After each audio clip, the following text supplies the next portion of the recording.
Hi everyone, welcome back to LA Doula. So today I wanted to talk to you about our fertility journey, and for those of you who are on this journey and have yet to go see a specialist, what to expect when you go into the meeting. I put mine off for so long, it was too much for me, and now that I've been, it was actually not that big of a deal. It wasn't as emotional as I thought it was going to be. So I have my little paper that we went over, and I'm just gonna quickly kind of go through it with you so you can know what to expect too.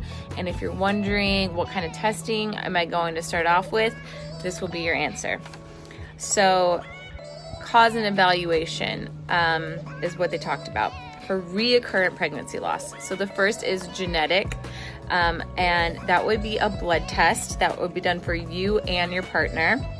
This is checking for stuck chromosomes, things like that. The treatment, continue trying genetic screening or a donor. The next cause would be anatomic. So this has to do with what's going on inside of your uterus. So things like fibroids, polyps, uterine septum. And this is checked by doing an internal ultrasound where they put a sort of like a balloon into your uterus and enlarge it so they can see in there with a ultrasound and see if there's anything going on. So I was told I had a heart-shaped uterus when I was pregnant with my daughter, and then they changed their mind. So kind of wondering maybe if it is there. So we will see. Another idea she was saying is that if you do have sorry, I had a bug on me, septum issue going on, that my first daughter could have implanted in a place that had good blood flow, but the other 4 babies or 3 babies implanted away from good blood flow, and that's why they didn't make it as opposed to my daughter.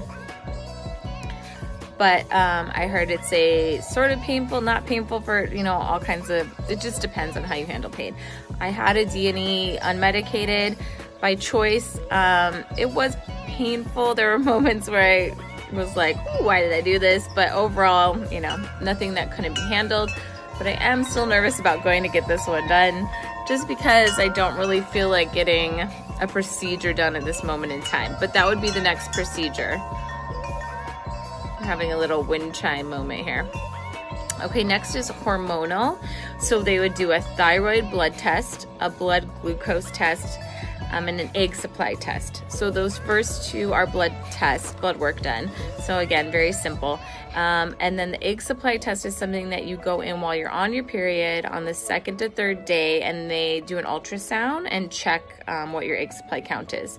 The treatment for that is with medications. So my thyroid was fine, she said, for life, but not for necessarily getting pregnant. I hadn't heard that yet, and I think I do need to have a little bit more thyroid checking done. My whole family has thyroid issues but me, and they've all been on medications their whole life. I've been trying to avoid that because I just don't even want to go there, but we'll see. And then the last one is immunologic. I don't know, my science girls out there probably know. But this has to do with your blood. And so another blood test, you basically go for one panel for all of these blood test parts, but then each part is broken down by what the cause is. And then the treatment for that is blood thinners or medications. So those were the top 4: genetic, anatomic, hormonal, and then immune. I'm so sorry, these bugs. I'm trying to be like all natural out here. A lot of people were talking to me about I'm not sure if you pronounce it or say the letters, MTHFR mutation gene. She was saying there isn't enough evidence out there to even include that in a cause right now, so she didn't really focus on it. So yeah, overall, it's 2 ultrasounds, 1 semi-painful, if you will, and then all the rest is blood tests. So that is how your infertility treatment and evaluation would start. We are not interested in doing IVF or anything like that. So I didn't really get too much information on that, so I'm sorry if that's something you are interested in.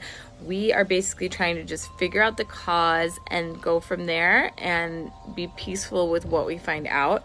think the hardest part is just not knowing why. I think if I knew I couldn't have any more children and why I couldn't, I could sort of move on. So anyway, I hope that helps any of you guys just as a beginners on this journey, and I will share with you how my appointment goes tomorrow, and let you know that's the egg supply testing. All right, much love. Bye.